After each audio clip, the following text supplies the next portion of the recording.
Good day, my fellow Americans and good people of the world. Today, I would like to address you in regards to the proposal by the Harris campaign for the apparent legalization of recreational marijuana. I don't know all of the details of this proposal, but I did want to speak on my position in regards to this concept of legalization. First of all, I personally do not partake in this substance, but I am aware of both its recreational and medicinal values.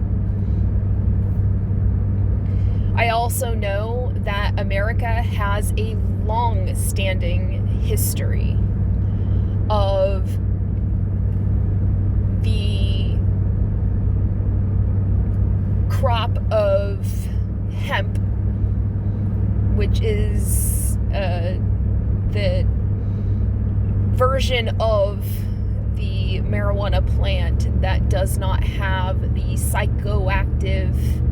properties of the THC within the plant. But hemp has a long-standing history in America as being an important crop resource. Many historical documents are created on hemp paper. Hemp products, hemp rope was used in early naval ships. Hemp clothing and textiles has been a large contributor to the textile industry. Hemp can essentially be made into a multitude of products ranging from herbal medicinals to textiles to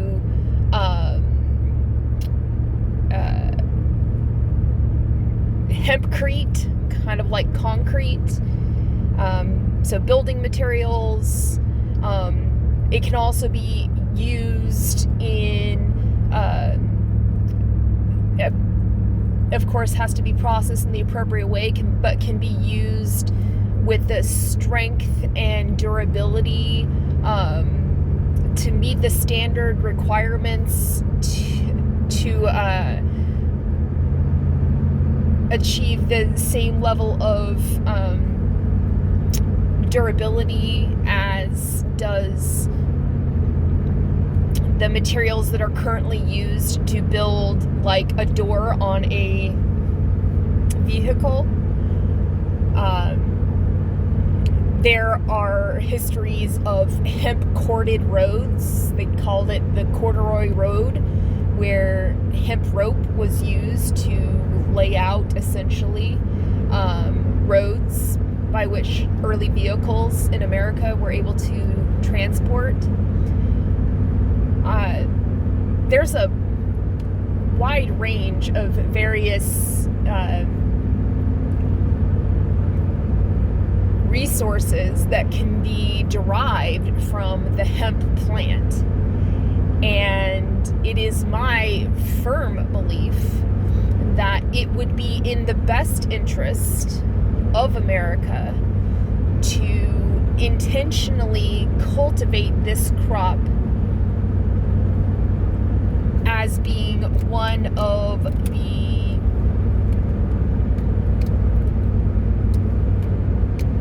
main crop sources in our agriculture system, because it can be edible and productive. It's a very utilitarian crop, and its draw on resources are conducive to sustainable development, meaning the demands of nutrients and the content required in the soil, and how it replenishes or depletes the soil, its water demands, its resiliency to insects and resiliency to weather changes. It is a dynamic crop, and it would serve the best interests of America to go all in on establishing hemp as a crucial development crop for a sustainable future for America. With that said, marijuana is not hemp, though they are similar plant species. They're not the same. I am in full support of the legalization of medicinal and recreational marijuana at the federal level, with the appropriate integration and acceptance. I believe that the process should not just be an immediate wide open door policy. It should be phased in, and it should have intentional directives in terms of turning this enormously valuable crop, in the sense of not just for the medicinal aspects of it, but for the recreational aspects that can compete with the alcohol industry, but for the fact that it also has the positive benefits of replacing many pharmaceutical prescriptions that people use, and provides an alternative to many more addicting pharmaceuticals. These benefits are tremendous in terms of how it would improve the human condition as it relates to the medicinal qualities of this plant. However, because of the long-standing war on drugs that effectively criminalized marijuana under the racial undertones and the fundamental principle of attacking this substance, was because at root it was a way to discriminate against Hispanic people who were coming to America pre the official war on drugs, and in order to be not blatantly racist, this particular substance was criminalized and projected as to be harmful and dangerous and detrimental to society, though there was no long-standing evidence to prove such claims. It was brought into the level of fear-mongering propaganda to justify the full-on enforcement against that, which then led to the opportunity for legal discrimination through law enforcement to attack Hispanic individuals who were known for bringing this plant into America. for both medicinal and recreational use. There's a long-standing history for this, and it's actually quite fascinating. But the point that I'm trying to get at in terms of like why it was so threatening was not only did it threaten the alcohol industry, the pharmaceutical industry, and also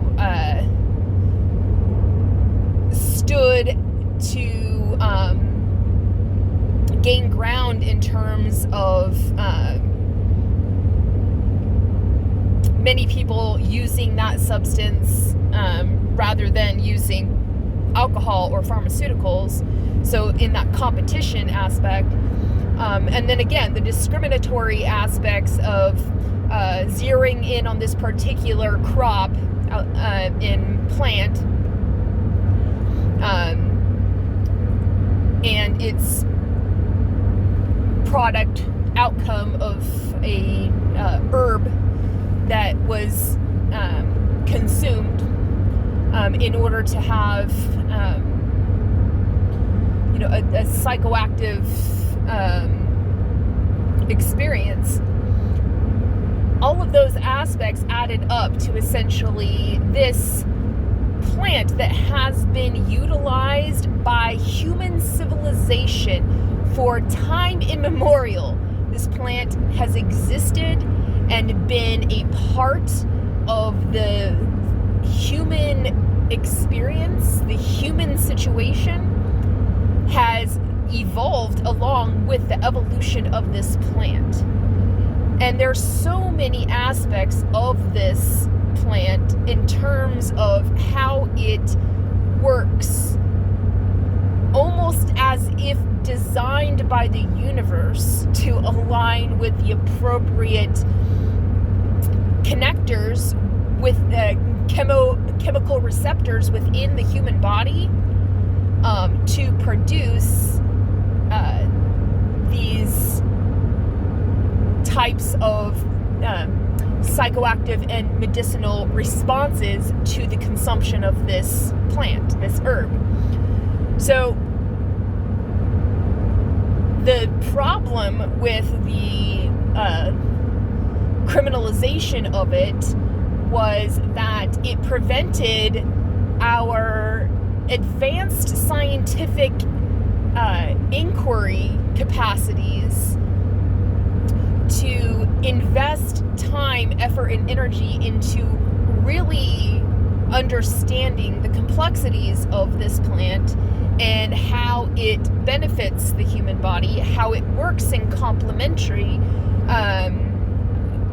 expressions in terms of the alignment of this plant's chemical constructs and the various ways of consumption and utilization, and the alignments of the appropriate uptake channels already existing within the human body that align to the perfect alignment in terms of this plant being a beneficial, value-adding substance to the human experience. And because of that, science that has the capacity to extract knowledge from the process of investigation, so that we can better understand the universe and our place in it, and understand those things that exist in the world and environment around us that can help us to advance our human experience, to improve upon the human situation, and to allow us to achieve heightened levels of our consciousness expansion, to improve upon the human condition in terms of reducing the pain that one feels. So having, pain reduction, and to improve upon one's capacity to connect with their body in a conscious way, and to be a part of their healing process in combination with those substances that they use to help to heal themselves. Also in terms of the long-standing traditions in the indigenous groups using this substance as a means by which to connect human to human on a higher sensical level. And then, of course, there is the aspects of the reduction of one's inhibitions in terms of reducing one's stress by heightening one's sense of cognitive awareness and capacity to connect the dots in terms of relating and understanding and reasoning and seeing the bigger picture, in a sense. Whereas alcohol dulls the senses and numbs the mind and the body and turns off the consciousness of oneself to the point where they black out. Substance of marijuana expands those things, opens them up to a new level of awareness and alignment and attunement, so that it is a value-adding intelligence. And because it hasn't been pursued in terms of understanding that level of suprahuman potential that is actualized through the beneficial qualities of this medicine, this plant, we have held back human progress in terms of getting us to a place where we can benefit from the advantages that this plant offers for humans to self-actualize in a peaceful way, where alcohol is in a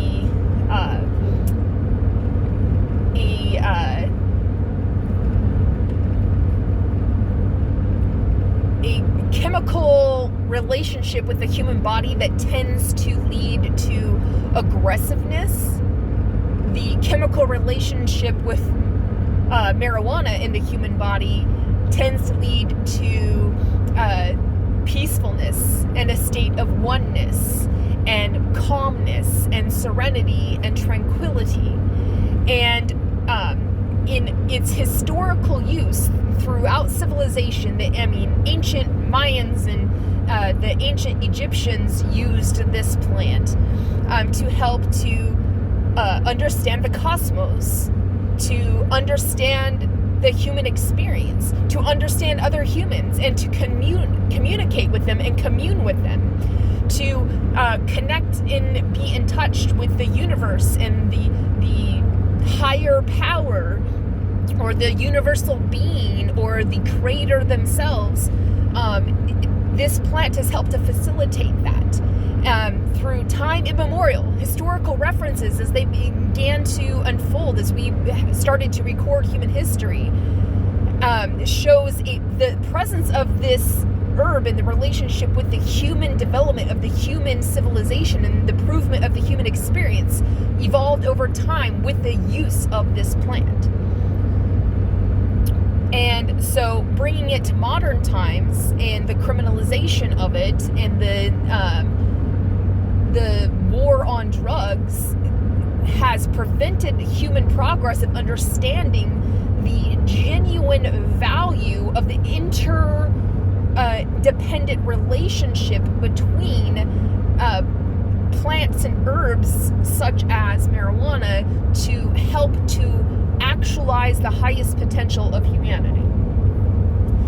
And then understanding that anything that is taken in excess will have a detrimental impact on the human body, because our body receptors are meant to maintain a state of equilibrium within the body, and anything in excess will overrun the systems in one way or another and lead to a detrimental expression of what happens when you have the right kind of wrong in the wrong, just the right amount of excess manifesting in an expression of an overridden system being overridden, a natural system being overridden, and then overcome, and then suppressed, and then leading to disintegration with the normal functioning of the system, and leading to negative outcome consequences expressed in ailments and symptoms that can be corrected if you bring it back into alignment with the appropriate balance. And so, all things in moderation is the goal to anything that we consume as humans, whether that be a substance, a psychoactive substance, alcohol and spirits, or food and drink. And so the idea of using our intelligent scientific method that we have adopted and adapted, and our capacity to instrumentally measure and understand and discern the universe, make measurable what can be measured, so that we can understand it and then put it to a foil to test it, to understand what those measurements mean in terms of its expression, its manifestation, to find that balance and that equilibrium, and to understand whether that is a common generalization across the board through all that applies to all humanity, or if it applies only to certain subjects with certain predispositions, or certain genetic coding, or certain precursors of receptors that are better able to absorb, this content, or to block it, these sorts of things. And we need to test that and understand, given all of these controls and all these variables, what is it exactly that this substance does that is so profoundly important that human civilization has intentionally cultivated and crafted and intentionally, in an artistic, intentional way, developed the seeds of this substance, of this plant, to derive ever more potent and ever more impactful, and variations of different strains that can do different things and have different properties that affect the human body in different ways. Humans have intentionally cultivated that since time immemorial. And so this is crucially important for us to use the scientific method to understand that, understand the boundaries, the limits, and then what sort of negative impacts can come from excess in use. And understanding that is crucially important, because once we get to that point of understanding, we can then adopt an appropriate stance in terms of regulating the substance, to make sure that we are not allowing its unchecked and unabated use to the point where it could lead to the detriment of people. And so that we can actually have a regulation on the industry, much like we have the regulation in terms of like pharmaceuticals and these and food, these sorts of things. So though there have been many studies in these regards, many of them that have been allowed despite the sanctions and the criminalization of it, there is still yet more information that needs to be found. So an important part of the phase in of the legalization of marijuana needs to be a intentional call to arms for all people within the scientific community to start rigorously investigating this plant, to fully understand its impact and its quality, understand the different impacts of the different strains, and then start to set regulations in terms of, just like any other plant, how it is grown and what is used to help facilitate its growth will express itself in the end product. and that expression will have an impact on the human body. And so it needs to be regulated in terms of, we need to make sure that this plant is as natural as possible, not just being a source of pumping in chemicals into the human body that are harmful. Not every plant is going to be the same. There are various different strains, and very specific strains are cultivated for their properties and their different values. But there are some that are grown with such excess in chemicals that it's just becoming a vessel to transport chemicals into the human body and can lead to detriment. So we need to understand these sorts of things. So that first step needs to be to understand those things so that it can be appropriately regulated and controlled. And the in-phasing of it needs to be, we're going to set the known variables into regulatory boundaries and leave that open for further incorporation of new boundaries as we come into a higher level of understanding how this medicinal plant actually comes in terms of what is the safe parameters for growth and for cultivation and for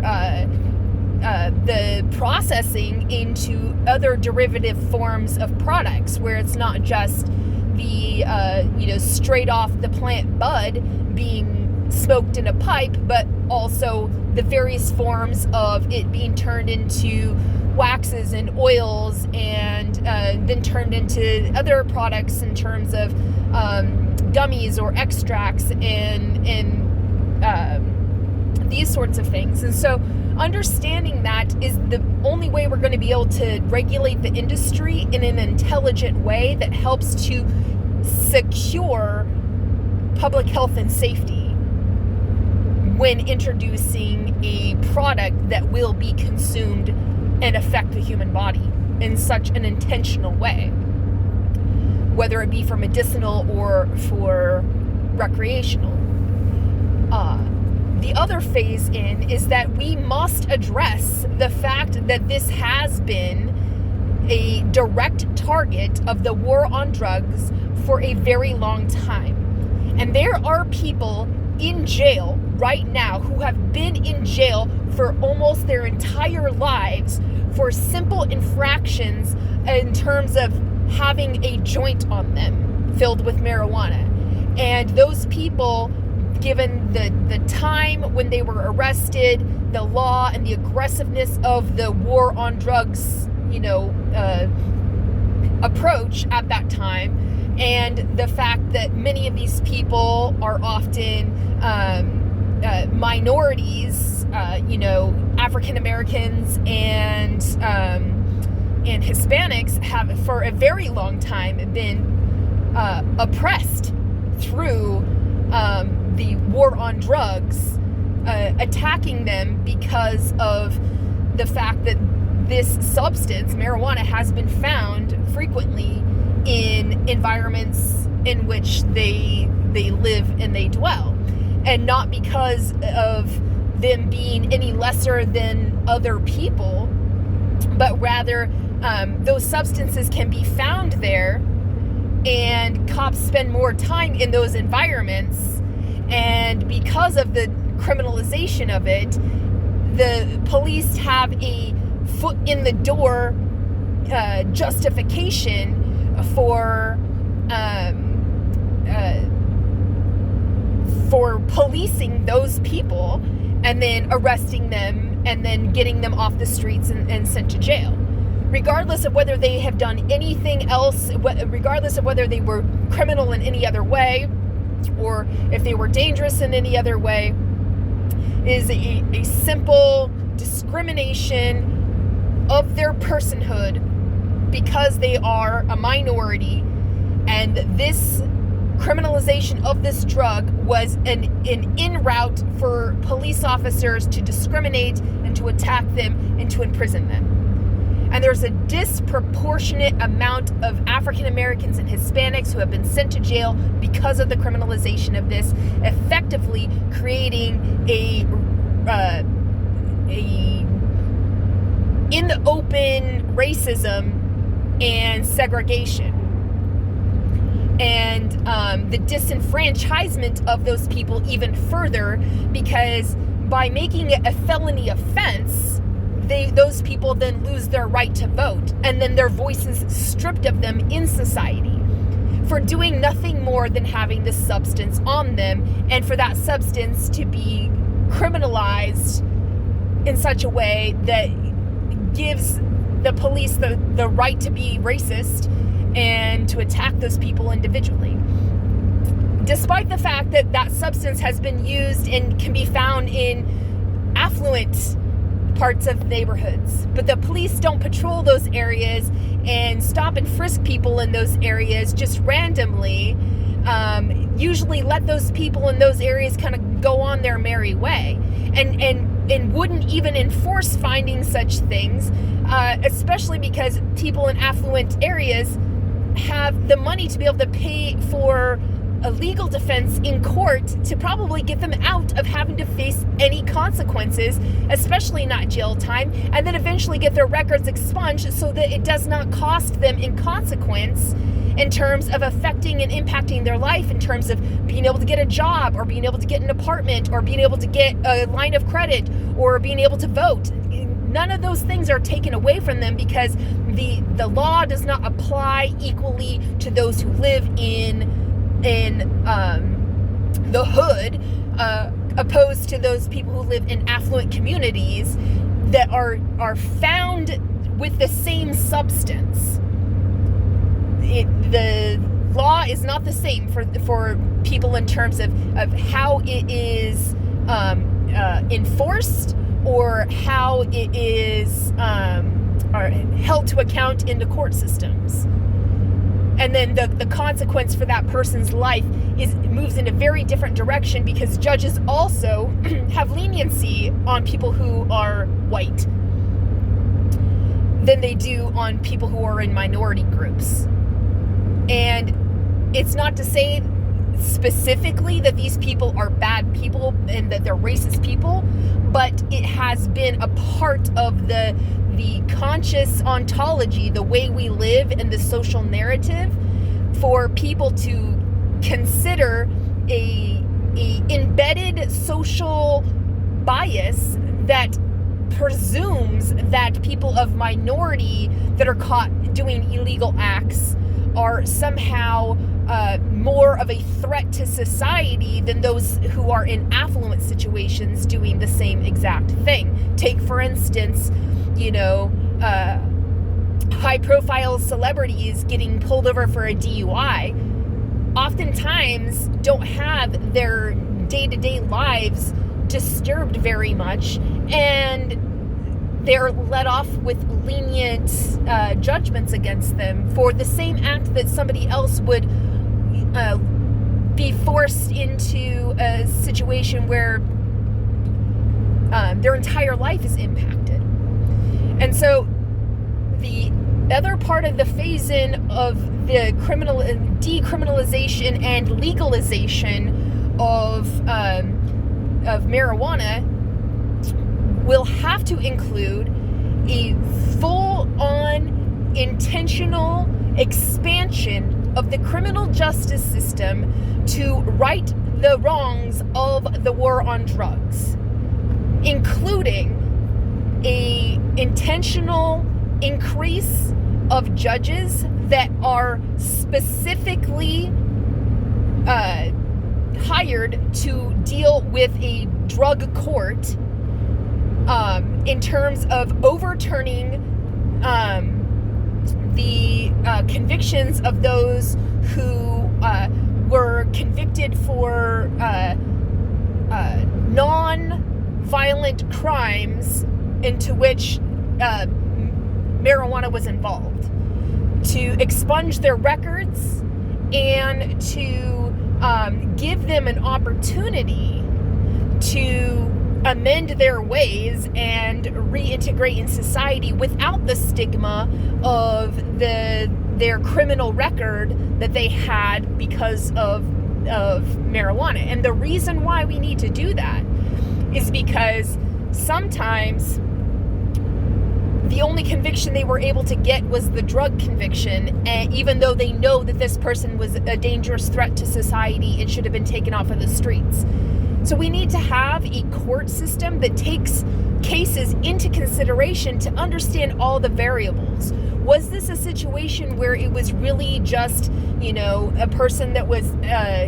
held to the full extent of the law because they broke the law in terms of using marijuana? Or is it that this person used marijuana, but it was also a very dangerous person that we were able to get off the streets because we used that to be able to do that? In some cases, that's going to be the situation. So we need to look at every single case individually, rerun those cases, and give an opportunity for the people to show their willingness to,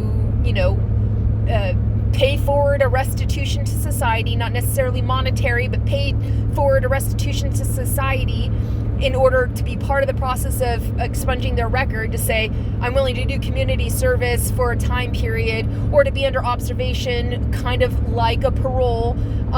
so that you understand that I'm not a danger or a threat to society. And so they can earn back their right to vote and earn back their dignity and their stance and their standing and their place in society. And to be able to show as a pride and prestige to say, I had this against me at one point in time, but it didn't stop me from still being a good person, because my use of that drug did not determine me as being a good or bad person, regardless of where the law stood at that point in time. And now that society is accepting that this is something that we need to fully integrate into society and accept it as legal, we need to go through the process of intentionally creating a criminal justice system that supports the integration of everybody back into society under the terms and conditions of understanding this is now legal. And we need to be able to put forth an abundant amount of resources to be able to turn over those situations, to create integrations, and to create the pay forward, system of restitution, and to be able to give these people their rights and their life and their dignity and their self-respect back. And in order to be able to pay for such a system comes to the next phase. We need to make sure that this system is fully regulated. It needs to be an industry that is regulated in terms of making sure, again, we're not having an overabundance of harmful chemicals being pumped into these plants to turn them into, harmful things in the human body if they're consumed. Because again, they just become vehicles for transmitting chemicals into the body that are of a foreign nature to such a degree that it is actually negative impact on the body. Making sure that the grow sites for these plants are fully responsible for their environmental impact, including wastewater disposal, including the adequate and clean air that they are in the areas around them, making sure that they're not growing in such a way that it would inhibit the growth of hemp to be grown appropriately, or for hemp to have a negative impact on it, so like the plants themselves don't like hermaphrodite and then not grow into producing plants where it actually has a product to produce that has the intended qualities in its usage. And then making sure that we invest as much resources as is necessary to protect, reinforce protections at the border, both north and south border of the United States and the east and west border of the United States, to prevent the incoming of foreign products of marijuana coming in from outside that would affect the industry and the market here in America. And hardline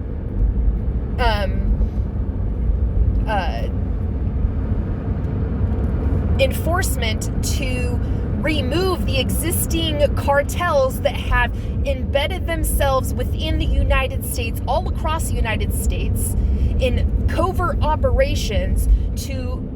create illegal grows in the United States that pump in drugs through in the United States in illegal grows and flooding the markets here, and then bringing that money back into the cartels and feeding the cartels in Mexico and other foreign locations. And so increasing the investment on border security protections to prevent the influx of this substance coming from outside sources, and increasing the homeland security protections to enforce taking down the cartels that exist in America right now in these covert operations. And so in order to pay for the increase of the criminal justice system to, reverse the charges against those who have had marijuana convictions before, and to be able to pay for the increased enforcement at the border to help to prevent the influx of marijuana coming from outside the United States, and to increase the homeland security protections to take down the cartels that have embedded themselves in covert operations within the United States, we need to be able to create an appropriate taxation system at the federal level to be able to pay for and fund those programs, which includes payments for permitting to be able to have a grow, to also pay for the regulators that it's going to take to be able to go to these different grow establishments to be able to make sure that they are staying within the bounds of the regulations in terms of, wastewater management, clean water intake, use of resources, adequate clean air around it, the environmental impact, the impact on other agricultural grows. All of these things need to be enforced. And so we need to be able to hire a large body of regulators to go in and uphold those enforcements. Make sure that they're, like many states that have marijuana legalized in the recreational form, to be able to go in and say, all right, we have certain regulations in terms of making sure that this substance is kept under a check and balance and a watchful eye to make sure that it is being as appropriately aligned with the legal boundaries and constructs of what is appropriate, because it's not just a unchecked, unabated, free-for-all, have at it type situation. It has to have controls. And so paying for the regulation and administration of this entire industry has to be afforded. And so taxation of the system in terms of permitting, in terms of taxation at the consumer level, much like we have taxation on alcohol, like we have in some places taxation on sugary drinks, these sorts of things. So at the consumer level, at the producer level, and at the development level, in terms of if it's turned into a different product, that also needs to be highly regulated. And so if you are creating a taxation system and a permitting system, and then also creating a permitting system for consumers, where a consumer is not just, I'm over the age of 21 and I'm legally able to consume this product, I can walk into any store and be able to have it.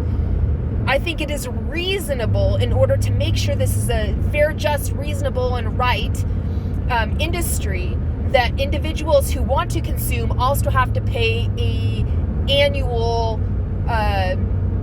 permit fee in order to be authorized to make those purchases, and that it's not conditional beyond anything other than we know that you're over age, you're over the age of 21, and you're able to consume this product, and so therefore you go through the appropriate channels of getting a permit to be able to purchase it within, this year span, and that payment of that permit goes to help to pay for the administration of the overall system that it's going to take to be able to integrate this safely, effectively, reasonably, and in such a way that it helps to bolster our economy. When you think of alcohol is a multi-billion-dollar industry, and being able to incorporate recreational marijuana at the federal level is a billion-dollar industry, even more. And then once we get to that level, we can have also within regulation the allowance of such business ventures as social gathering meccas, where people can while they're at home, yes, in personal property, be able to consume the products, but also in some public establishments that have paid for the appropriate permits and licensing to be able to have it on those premises, and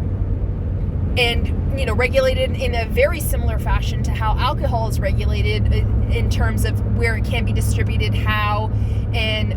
the relationship in terms of making sure that the age appropriateness and these sorts of things, and then having that permit requirement also pays for the industry to be able to be regulated in an effective manner. Make sure also that we have a double check and balance system, not just checking your ID to make sure that you're old enough, but knowing that we already know that you are, because this permit has determined that you are eligible for consumption. You have met the requirements of being able to consume this because we know that you're of age. And the reason why you do that, again, is because we have to be able to pay for the safe integration of this into society, and it has a built-in a sense of comfort and safety for those people who are concerned about this substance being legalized within America because of the impact it might have on, potentially minors getting access to it, or the, unknown variables of, how this might affect the human body. Fully understanding, the fact that this substance has been determined as being non-addictive, but again, we need to do research in terms of that. And then to also understand this is a highly regulated system, even better than what alcohol is regulated. And so it will assuage any fears or concerns or the dormant, unconscious bias that has been developed in the social narrative for generations because of the war on drugs and the direct attack on this substance, on this plant. And it will help to be able to ease minds of people to say, listen, we're not doing this in just a willy-nilly fashion. We're doing this intentionally, purposefully. We have a directive in terms of integrating this into society in the safest way possible. We're taking more conscious consideration of how we're allowing this to be in a part of our human experience or human situation than we even considered in terms of alcohol being introduced. And this has been around. Marijuana has been around longer than alcohol has been around. So we need to accept and embrace that as a part of the human experience, but do so in a way to make sure that people accept that we have to do this in a just right, reasonable, and fair way, make sure it's safe, and it's not going to lead to the detriment of society, and to be able to start creating the appropriate training and capacities for, measuring and analyzing the concerns of people driving while impaired. We have that concern with alcohol, and we have yet to get to a point where we can prevent drunk drivers from killing people every year or causing property damage. and causing a risk and a threat to society because they're driving impaired. We would be able to intentionally be able to put checks and balances in place and prepare law enforcement for being able to recognize these sorts of impairments and be able to effectively, legally, with just cause and a measurable way to take evidence of the fact so it can be upheld in court to hold people accountable when they misuse the substance by using it and driving impaired or operating machinery while impaired, these sorts of things. So, and then also giving a deeply respectful stance for companies to be able to set a standard to say that while it's federally legal to do this, we still have the choice to not hire people who are consuming this because of the fact that this particular company has a standard of having to make sure that people are not impaired because they're operating heavy equipment or machinery or something to that effect. So in terms of a human safety, occupational safety measure, being able to create the standard by which it can be measured, and so companies can understand whether or not they can accept somebody into a role if they are a consumer of and a partaker of this particular substance of marijuana. So we need to be able to create an entire dynamic approach to integrating this into society in such a way that is not harmful. And it would be great if we could do that in a systematic mechanization that is not hindering or burdening, but rather making sure that we have the appropriate precautions of introducing something that hasn't been a full part of society, and we have to ease ourselves into that situation and then hopefully be able to create some new reins and bounds on alcohol and its consumption in society in such a way that can help to reduce the negative impacts of alcohol in society in terms of alcohol abuse and substance abuse and addiction and the negative abuse that comes from alcoholism and the negative social aspects and then the dangers and threats to society in terms of people driving while impaired. There's so much benefits that can be if we take the appropriate approach to integrating this into society. The taxation of marijuana at the recreational level alone will help to increase, again, we have to pay for this full integration system and then the pardoning of and expungement of everybody's records, up until prior to that point. And then, the safety regulations in terms of, enforcement, and then understanding the measuring of, how do we hold people accountable in terms of enforcement if they're breaking the law,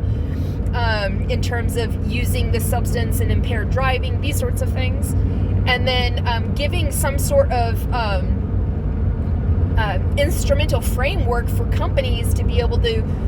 choose for themselves and have legal stance to choose whether or not they will allow people who are partakers in this particular substance to be a part of their companies and play roles in certain positions. This sort of integration is so crucial. And the other aspect of it is to understand that we don't want this system to become a means by which the rich get richer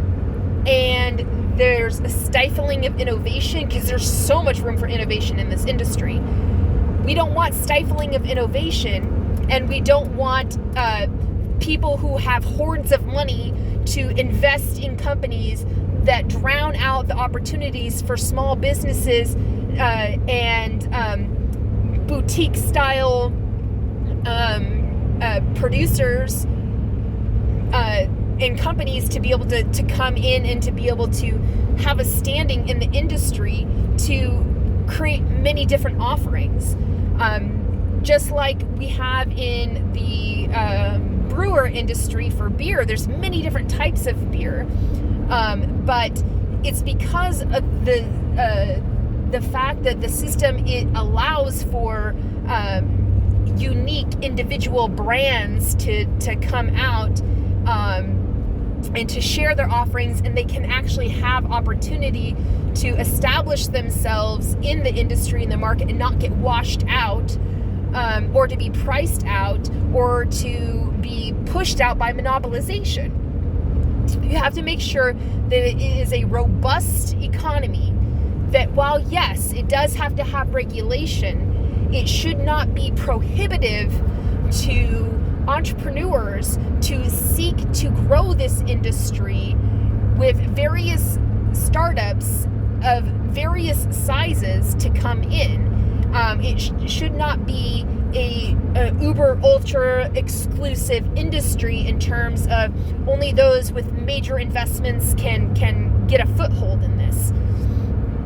As it exists now in many states who have medicinal and recreational marijuana, many people are priced out of the industry, of getting startup in the industry, because of the massive requirements that these states hold in terms of particular types of systems that they must have in place, particular types of equipment, particular types of control measures, and particular types of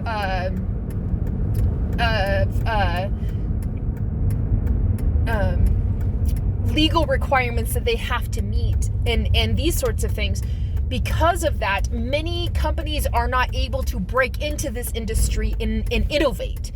to create more opportunities, to make it grow in a positive way that makes it a valuable resource in the economy. And so that has to be part of the in-phasing as well, is to make sure that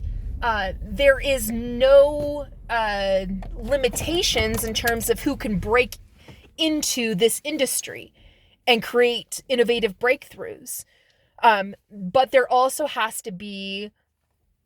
curtailing regulations and limiting requirements, so the industry is not flooded with a bunch of different people that are focusing on creating this one industry, and then they don't focus on innovating in any other areas because they see this as the, golden goose opportunity of investing in this now and starting a startup in this now, because you're going to get all this money influx, and then you're going to have, all this customer base that you can now reach that you couldn't reach before because it was federally illegal. And now that it's legal, you have so many more people in terms of opportunity. New companies can be able to start up in terms of, doing wine and weed pairing, where you have a vineyard with a medicinal or a recreational grow on the same site, and then you have wine and weed tasting, the various different things like that, with the appropriate regulations in terms of making sure, facility and premises permits and stuff that are regulated, allows for that type of expansion in terms of industry. It's not just about the growth and the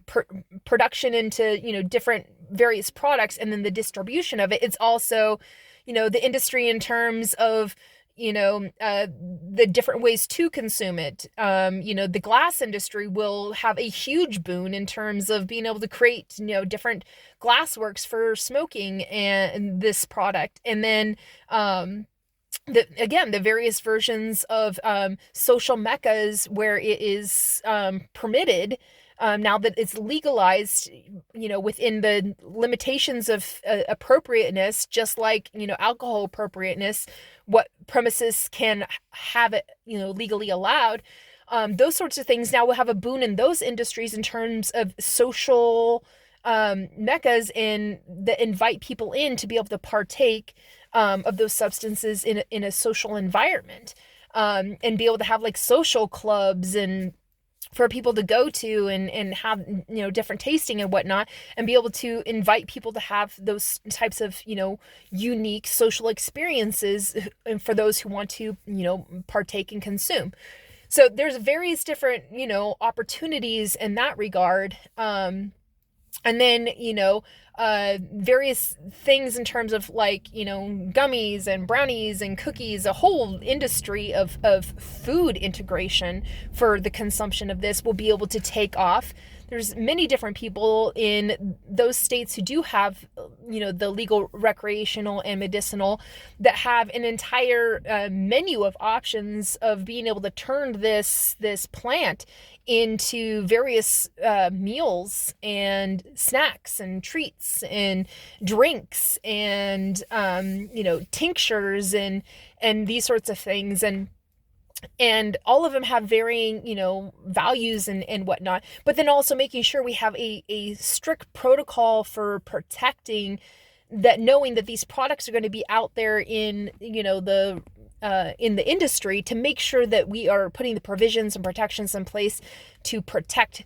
innocence and protect children and protecting underage individuals from these products getting into their hands, and to make sure that there are appropriate programming, public service announcements that are out there that help to teach students about the responsibility of waiting until they have reached the age of assent to which they are legally allowed to, if they so choose, partake. It's important to also invest in that type of public service education. It's essentially doing what they already do in terms of like the DARE program and these sorts of things, where it's, just say no to drugs. Well, you need to also have the involvement of saying, just say no to being irresponsible in terms of you're not allowed to do this until a certain age. And that, you have a social, moral, personal, responsibility and civic responsibility to not partake in things that you have not reached the assent of age of permissibility for the use of this. And so by the appropriate taxation and permitting, again, at the agricultural, the production and consumer goods, and the actual consumer level, and then any facilities or organizations that allow for its utilization, to have the appropriate permitting and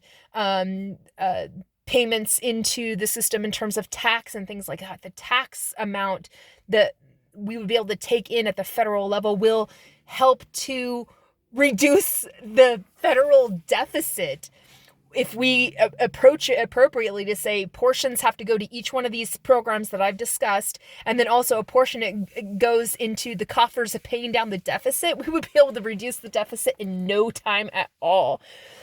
Because there are so many people that will be all in for being involved in the consumption of this. But again, it has to be regulated in terms of saying, like, just like the whole, program that they have, please drink responsibly, and,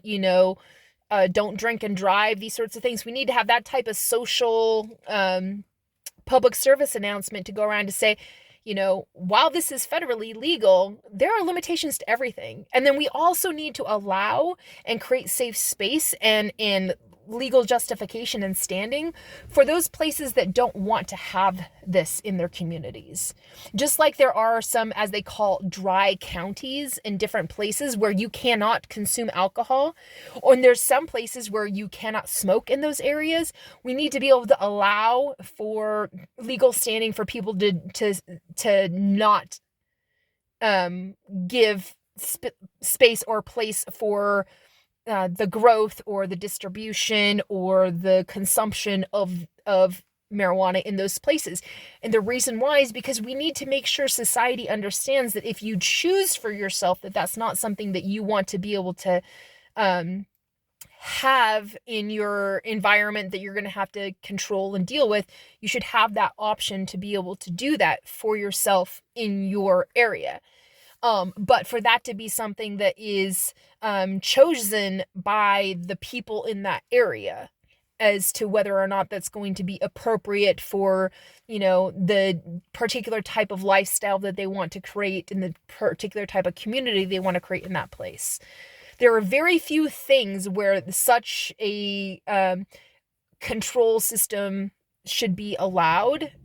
for individual localizations to make those type of very specific determinations for their own, social civic identity. But in this case, seeing as that it's not, by preventing individuals for being able to partake in this, even though federally it's legal, at like some like county level,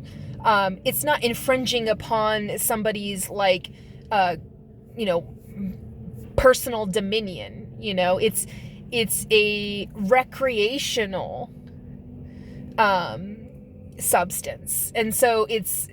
recreational. It's not like a life dependency. It has nothing to do with the specifics of whether that person's life thriving or like human flourishing or survivability is determined on whether they're allowed to or not. And I want to make that a clear distinction because of the fact that there are some things that individual states or localities want to suppress the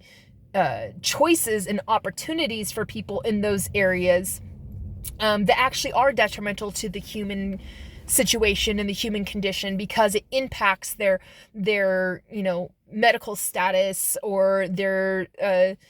capacity to live their life and their personhood free, and for their dominion to not be inhibited upon. And then, but in this case, in the sense of recreational marijuana being permissible at the federal level to be legalized, in localities, it would be okay for certain areas to be able to say, that's just not for us in this area.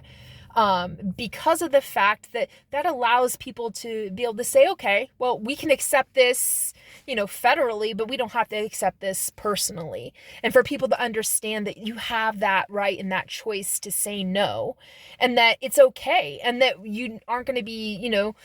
socially pressured into doing something that you don't want to do personally for yourself because it's just not for you. And that you can create it could actually help people to cultivate, the identity of their communities, because they allow or they don't allow, or how they allow, to what extent they allow, what sort of like full-on integrations that are permissible. And then we can take, understanding from other places that have already kind of like set the precedence in terms of how they've gone about implementing these in their states, in terms of states legalizing it. And then, in other places like Amsterdam, have given us kind of like this, blueprint by which we can help to guide the federal integration of it. But again, the biggest power capacity is unleashing the economic power behind this. The increase of entrepreneurship, the increase of taxes, the increase of income taxes in terms of, people making money off of this, in terms of people becoming entrepreneurs making money off of this, and all of that coming into the coffers in terms of increasing the incoming, what we receive in terms of taxes from these sources. And then on top of it, the specific industry taxation, and then the specific industry permitting, and that it's taxed at the state, local, state, and federal level, or allowed to be taxed at all those levels. We will unleash so much economic potential. It will be astounding in terms of how it's going to just fast track the advance of our economic recovery. But it has to be done the right way. You have to phase it in. You have to do it intelligently. You have to understand the ramifications of the history of where we've been. We have to understand where it is that we're trying to go in terms of conforming the situation to be one that is going to be a positive value adding to our economy and to our society and to civilization. And then understanding where we are now in terms of what we actually have to do to infuse investment into the full-on integration and incorporation of this into a legal standing at the federal level in America, and then understanding what steps we need to take to be able to get us there, and then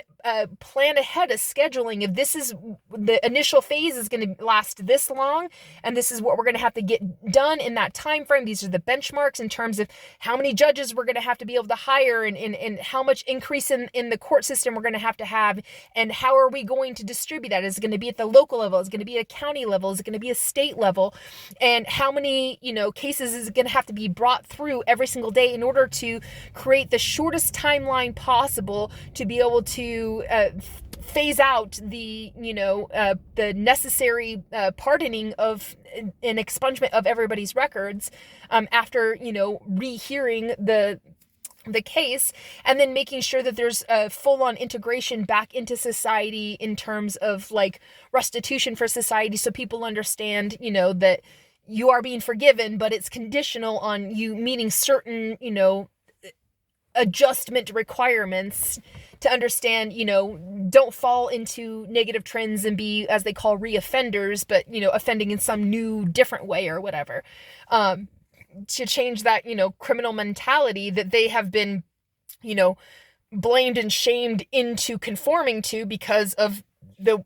war on drugs, said that they were a criminal despite the fact of doing no wrong other than just consuming this herb, this plant. And then again, taking on the fact that there's so much in terms of the trade industry. You have to think of the massive amount of innovative products, machinery, that help to craft and cultivate the various different expressions of this product being turned into various different products. That industry is going to boom and increase as well. And so many of those products and those innovations and those technologies and those new industry machines have so much capacity to be transformed from that particular industry to be incorporated into other various industries. And so giving a spurn to that type of innovative development will help to increase our capacity to take those innovations that were learned in that scenario and apply them to various different scenarios and industries to help to create massive boons in those areas. There are already so many off-the-shelf products in terms of what has been developed to improve upon and innovate in the industry of recreational medicinal marijuana that can be applied in so many other ways that can improve the human condition, help to increase sustainability, and help to get us on a track to achieve sustainable stewardship of the planet and to phase out our destructive human tendencies and behaviors without losing out on our need for certain types of creature comforts of society and luxuries of society and positive life vital resources of society that currently in their current standing, their current function, are actually detrimental to the environment and thus the habitability of the planet, which in turn affects the potentials for the advancement of human civilization. These products can be utilized in innovative ways in new industries that can help us to achieve the appropriate timeline for stewardship that can get us in a better, more stable situation. Especially, again, if going back to my original point, we emphasize America industry to really harness the full potential of hemp in the modern day system. And so I'm really obviously very enthusiastically excited about the potential that is in a Harris-Walz administration, where they are considering it as the obvious evolutionary step in terms of expanding opportunities in America to legalize recreational marijuana in America to help to create this boon of opportunity. It's very exciting. I just hope that they take it in an intelligent, strategic, mechanized, um, intentional way, so that it's not going to have a slow start, and it's not going to become a drag on the economy, that it's not going to have these, nefarious actors that are going to come in and exploit this opportunity, that all those things are intentionally reined in, so that nobody can come forth and say that shoulda, woulda, coulda, or, gosh, we shouldn't have done this because look at all the bad things that have come, as a manifestation and result to this. There are going to be vulnerability points and weaknesses, and they're going to be bad actors with nefarious intent that are looking for whatever chance they have to be able to take this in the wrong direction. And so we have to intelligently and strategically approach the in-phasing of this in such a way that society can be in mutual accordance, that this is a mutual respect, mutual interests, mutual security for us to take this approach and this leap forward and bring us into the modern day, where we understand that there's no reason to demonize or criminalize this substance that has so much potential to advance the human species on so many different levels, and for the fact that it can be an economic boon that can help us to be able to draw down on our demand for resources that are actually negative, to be able to increase our supply of products and services that improve the human condition, and to de-stress the world, and to give us a sense of a peaceful, chillax mentality, that comes as a natural response to recreational or medicinal use of marijuana. There's so many positive benefits that can come with this, but then also taking on the responsibility of respecting those people who are going to be timid about it at first, or reluctant, or very resistant, or that it may offend them because they are still so inbound with their embedded within the biases of the long-standing war on drugs propaganda scheme that was created to force this down. So there has to be appropriate approaches. You can't just say legalize. You have to do it intelligently, and you have to do it in a way that respects the industry. You have to do it in a way that respects the plant, because this is a magical powerhouse of an agriculture in that human civilization has cultivated for such a long time. You have to respect the strands. You have to respect the intellectual property of the variations of those strands. You have to understand how this has been adopted and adapted within culture, and not offend that relationship that people have created with this substance over time, in such a way that it makes it actually a new type of offense or taboo in society. Like, it needs to be a full integration, welcoming, but with safety precautions, so that we know that we're taking this in the appropriate terms. And I think that Harris has the potential to accept that and understand that, especially because of her stances in terms of being involved in the criminal justice system for so long. I think she sees so much potential in terms of finding best practices and new innovative approaches, and to changing our stances on certain things, because we understand, more knowledge has been established over time, and more understanding has been established over time, that we have an informed wisdom by which we can apply in terms of new approaches, and new ways of looking at things, and new ways of counteracting the false narratives that exist in terms of disinformation or misinformation surrounding the concept of the criminalization or decriminalization and legalization of this particular substance in terms of the criminal justice system. She's has the potential to be receptive to that. And I think that her willingness to outright say, I'm all for this, whatever her terms and conditions she's established in her policy stance on it is, the fact that she's has that as a welcoming and open opportunity is very positive, because there's so much potential in this. And with that, I'll close again. I am not a partaker myself, but I do have respect for the entire paradigm that exists in terms of what this plant means to the human element, the human situation, to the human condition, to civilization and its advancement and development in terms of progress along a continuum. I understand the benefits, and I understand the risks. I understand the limitations. I understand the dangers, and I understand some of the negative attributes to it, because there are positive and negatives with everything, and there are some very important, and we have to cast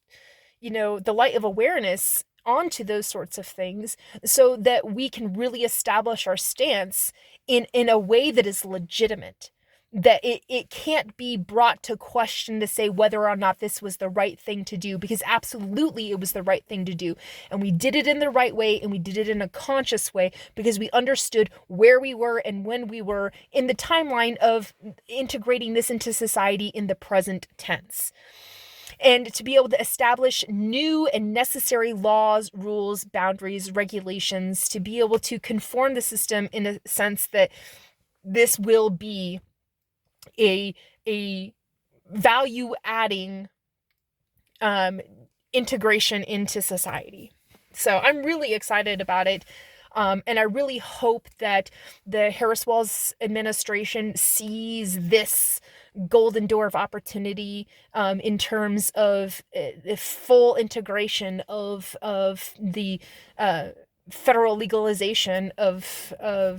marijuana. And the opportunities in terms of, again, making hemp be, again, one of the high-end qualifiers in terms of what we establish in our agriculture system. For the fact that it's a food source, it's a textile source, all of these things are so important. And one other thing that I want to bring up, it also reminds me of the fact that in Russia, they have, I think it's beyond thousands and thousands and thousands of acres of wild hemp that grows. And by just kind of like letting that hemp grow as it does in its natural state out there, it's kind of like having a back end reserve of this abundant resource that they can go reap and harvest to their benefit if ever things got really dire for their situation. And that is a reinforcement, because hemp is a life vital resource and can be used to the benefit of society. There was when was it? It was World War I, II? I can't remember now. Gosh, I don't know why, because it's like one of my favorite stories about hemp. It was Hemp for Freedom. And the whole idea was that the United States of America hard-lined, told everybody, start growing hemp. And we started growing hemp like crazy and producing it like crazy to be able to make ropes for our ships, in order for us to use for the military, and it helped us to be able to win a war. That's how important this vital resource is. So when you think in terms of that, and the fact that we actually did this whole propaganda scheme called Hemp for Freedom, and it helped us to produce hemp to be able to produce products that helped us to win a war, we can do the same thing of like Hemp for Freedom in terms of transforming America's industry to incorporate hemp to help us to reduce poverty, reduce hunger, to help to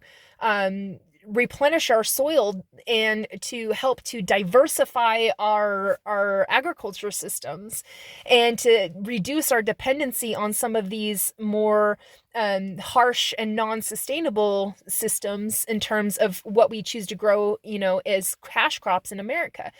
And to be able to help farmers to integrate or to shift or pivot or to sometimes include hemp into their systems and to make a whole entire industry demand for that, and then all of the products and services that will come as a result of that in the other end. There are so many hemp products on the shelf as it is now, and there are some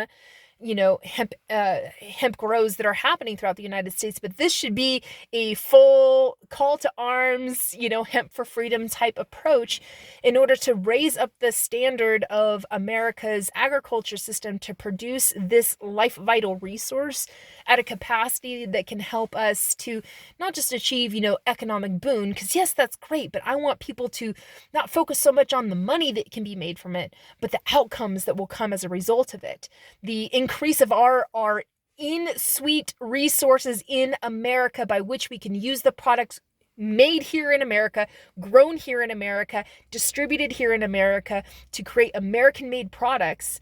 at a value that helps to increase the value of the American dollar in terms of affordability to be able to purchase things, because of the so many different ways that you can use hemp to create all these different products. If you increase the capacity and support the system and the industry and infuse opportunity, investments into the markets to help to derive from this, base resource of a plant into various different resources that can be used in terms of, again, food consumption, textile consumption, building materials, all of these different things. And we can use that even if we just limit it to products that are built in America and distributed in America and used in America, and we don't outsource it and we don't, export it anywhere else. We would have an increase in terms of value because we would be able to produce more stuff, stuff that we need, without having an increased demand on terms of stuff that's made with like plastics and oil-based, products. So we can phase out many of those products. I mean, you can create plastic, a form of plastic from hemp. So many of these things that are harmful to the environment can be produced by things that are helpful to the environment. And by doing that, you're increasing the capacity for those things to be created at value, to be created at a profitable level that can then in turn create value that is extended to the consumer that helps them to purchase those at a lower level because we're able to produce more, and that increases the spending power of their dollar. And the fact that it's all made in America, grown in America, distributed in America for the benefit of Americans, then you have so much benefit internally within America that we're going to have an increase in job opportunities. You're going to have an increase of innovation, the expansion of human ingenuity. We're going to find new innovative approaches and best practices to be able to improve upon this system. And it will create such a boon for America that makes it worth all the time, effort, energy, and, infrastructure and integral structure and administration that's going to take to be able to get this, this ball rolling in such a way that it actually is going to be to the advantage of America. And along the same lines of legalizing marijuana is the full incorporation of the national agricultural source to be hemp. But also in such a way that we make sure that we're not, growing more hemp than we're growing anything else. We don't want monocultures. So, there's appropriate ways to introduce that, again, without making it so that only, over monopolization or those with, high amounts of money and capital can invest into it. We want to be able to have those small industries, because small, they're limber, and they're malleable, and they're adaptable, and they're mobile and efficient when things are smaller. And so smaller companies, small businesses are the ones that are able to fit in the spaces and kind of fulfill a need, see a need, fill a need in different areas, and then come up with like massive breakthroughs, and they're able to innovate and iterate and do that in a fast capacity, that is super progressive, but at the same time, bound in the traditions of, the overall industry of, like, we need to make sure that America isn't being an exclusive to the fact that we're so insulary with this product that is giving us an unfair advantage over other countries, to be able to make sure that this leads to an economic boom that is a benefit for all of the world, because we don't want to create a negative, uh, you know, uh, competition with other countries because of our approach in terms of, taking on the full incentive value of producing hemp. So there's appropriate ways to integrate all of these things into the system, but in doing it, there's so much opportunity. And here's this thing, right? Opportunity economy. This is what opportunity looks like. I mean, the potential is illimitable, and there's so much good that can come from this. Yes, there's risks to it. And yes, there are, the bad actors and nefarious intent. They're going to try to come in and exploit the system, but that's why we do it intelligently. So we can, build up resilience and reinforcements to prevent those sorts of things from happening, and to have stern and harsh consequences to violators, and to understand where the violations are, understand what those boundaries are, because we get to define what that is going to be now. It's not just legalize. It's like legalization. This is what legalization means. And this is how we're going to go about incorporating it. This is how we're going to phase it in, and how we're going to phase out other things that are useless and antiquated, that no longer apply to our way of being. And I'm just thrilled with the idea. It's not just like some political platitude to, try to convince a certain subsection of the population to consider her administration as, being aligned with their best interests at heart, and that you would want to vote for them because, you're going to have this chance where you're not going to get that with the other side. Sure, that exists, but it's also to the benefit of everybody across the board, across the spectrum.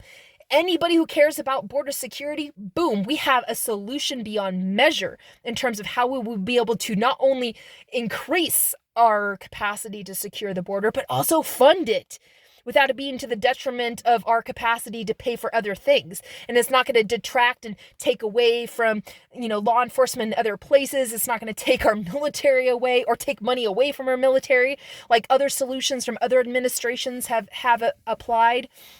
in the past. Trump, there is so much that can be to the benefit of America by taking the right, instinctive, focused, intentional, strategic approach with like various tactics that are, implemented at the local, state, federal, individual level to make sure that this is a positive thing into society. And there is a whole entire force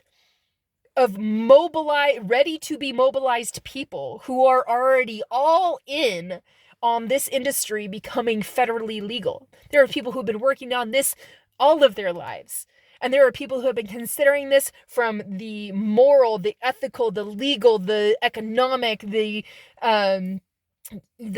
social, the health, and the global and the sustainable development, aspects over the years. So these people are experts. They have been investigating this, because the one thing that the war on drugs really did a good job of was producing people who were so consciously concerned with making sure that this plant is understood in terms of it, the reason why it should never be criminalized, where we shouldn't be fighting against it. We should be using it as a force for good to be able to improve the human situation. And those people are ready and at the ready and ready to mobilize and to take action immediately to be able to just turn things around for human civilization and for the human condition. And I'm so thrilled about those people being able to unleash all of their brilliance and their intelligence and their knowledge and their wisdom they've adapted and developed over time, and they've researched and they've understood, and to be able to bring it to the fore and out from the shadows, because it's no longer this taboo thing in society. It's like, no, we're bringing it into full integration. Bring all you got. We are ready to do this thing with conviction. And so many people have been a part of that. We had in the entire movement in, the 60s and 70s and peace, love, movements or whatever, that really tried to kind of like set the tone and to build the momentum over time of getting people to realize, no, man, this is a really good thing for society. Don't demonize it, because it has incredible potential that we can benefit from on so many different levels. It's like inherent to the human experience and the human being and the human physicality that this plant is a part of our co-evolutionary process. And what I'm hoping in the like large, big general picture is that once people understand the importance of this plant in terms of its relationship to the co-evolutionary development of humans as a species and as a civilization, is that we'll recognize that what else exists in our beautiful natural planet that has been here for so long, these wonderful natural products that exist that can help us to improve in a co-evolutionary way, to improve the human condition, to improve the human situation, and to improve human civilization in its advancement in an intelligent, intentional way that is, helps the world work for 100% of the people here without the disadvantage of anyone or ecological offense, and bring everybody into a conscious, intentional, voluntary involvement with this integration into society, to make sure that we achieve an outcome of a positive, generationally invested in supportive and concerning way. Like, there's so many other natural things in the world that if we just started looking at it in this way, of the vast potential that is untapped, the human ingenuity has the capacity to intellectually wrap their heads around and make it do beautiful and brilliant things to bring out the best in human potential, to help us to achieve supra-human potential. Like, we'll be able to see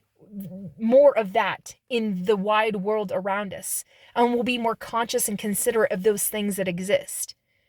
Hell, it will help us to be able to see the value of the Amazon forest and be able to say, whoa, halt your monoculture tearing down the freaking rainforest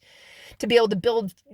create palm oil because of, some economic opportunity, and the fact that you have no regulation to be able to preserve and protect the lungs of our planet. This is a vital resource that, is crucial to the stability and habitability and livability of our planet. Halt that. And be able to bring in this new understanding of, like, there's so much in the Amazon rainforest that is untapped potential. I read once about this group of indigenous people who have been passing their wisdom along generationally, and they finally decided, that they needed to set in the annals of time a record set of what they understand in terms of what sort of medicinal qualities exist in some of these plants and species that live exclusively in these environments and that are dependent in co-evolutionary ways in those environments, that if we tear down the rainforest, that we're no longer going to have access to that resource. I always think we could have the cure for cancer and we could have the cure to so many debilitating diseases and dilemmas of human society and human species, laying dormant, ready to be discovered, and if we can just explore those environments without destroying them, and taking on an approach in terms of understanding the life vital resources that are available just in the natural environment, and instead of exploiting them for profit and money, to taking advantage in a mutuality, mutual respect, mutual interest, mutual securities kind of way. We can do so to make sure that we don't cease that from existing, to make sure it's on continuum and that we co-evolve with it. We can discover so much in those areas. And a lot of the solution to that is going to be helping people to understand economic opportunities is not really actually what you should be wanting to do. That shouldn't be your directive, your outcome, your desire, which is, why people just mow down the rainforest and build monoculture plots of palm oil. Changing our approach to resources in terms of making a mutual relationship with them will help us to cease the proliferated degeneration of the natural environment because of human exploitation. We instead take on the taking advantage in a mutuality way, so that we can preserve and protect those things which have the answers. It reminds me of, I believe it was it was either Star Trek or it was Stargate. It was one of those like sci-fi futuristic, definitely not Star Wars, but sci-fi futuristic TV shows. And this series had a particular episode where the individuals came to a planet and they created an outpost settlement there. And but when they first arrived, they found this data bank of all of the information in terms of that planet, in this massive historical annals of time, these massive records, all in digital form. And they arrive there and they're trying to extract the information that's on there, but it's a massive database, so much information. But in there somewhere was the answer to the cure to a disease for one of their the people that were a part of their team. And that person was dying, and the solution, the cure to their disease existed inside those annals somewhere, but they didn't know where because there wasn't a way to direct in terms of like understanding the where, when, moment, and the historical context, the fine context, and the situational context to be able to pinpoint exactly when, where you're going to find this answer. And so because they didn't have that, they just had to download all the information and then parse through it later, right? And they downloaded as much as they could, but something happened and the place started falling apart and they were only able to extract so much information. And then it was the hope that somehow in what they were able to get in the short amount of time they were able to download the information, in the small amount of this mass of information, they hoped that the answer to that cure was in there. And I always think about that episode. I can't remember what the show is, but I always think of that episode. I always go back to it, and it always reminds me of the situation of the Amazon rainforest in terms of, that system is breaking down every day, and we lose so many acres every single day of this precious, life vital resource. And we could be erasing from the annals of time the very answer, the very cure to human diseases. We could have the cure for cancer could be in there, and we're stripping it and ripping it away. Because it's not just you clear out a section and everything in that section dies. It is a self-reinforcing system that is mutually interrelated in co-evolutionary ways. And if you destroy one part of it, you are effectively killing off whole sections of it, and entire species are being eradicated within that. Many of them that we don't even know that they exist yet, because it's such a dense, elaborate place that it's impossible to be able to know the heightened level of complexity in terms of the smallest microorganism all the way up to the largest, species that lives in there, and then all the interrelated relationships between them. One small section being cut off could be cutting off the arm of the entire system for all we know. We don't know, and that's why we should be protecting it. And so that episode always makes me think of, like, we really need to do more to preserve and protect the rainforest. And going back to the original point of talking about hemp as being a vital resource industry, that would be one way for us to be able to help to, curb people from trying to take on this monoculture approach to cutting down the rainforest and creating palm oil. Rather, create a mutual relationship with the indigenous people that understand that, who have been working really hard to preserve that, and creating like this massive book. It's like hundreds and hundreds and hundreds of pages of information they've taken from the indigenous knowledge over time and put it in terms of understanding the medicinal aspects and how to use it, and how to turn it into compounds and tinctures that apply in these certain circumstances. It's like a whole medical book, and how you can use what exists in the Amazon forest to apply to improving the human condition. Take the wisdom and the knowledge of those stewards and those caretakers and those living memories of the value that is inherent and exists within, the Amazon forest, even to the fact that they don't know everything, but they do know a whole lot more than just the regular average Joe.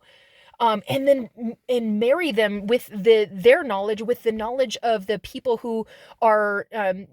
caused to, do the slash and burn of those areas to be able to create their own farms. They just see the economic value. They're looking for opportunity. They want to be able to raise families and be able to be self-reliant, self-determined, all these things. That's all they care about. So if they understood that there was more value they can extract out of, marrying the intelligence of the indigenous people with their, industrious,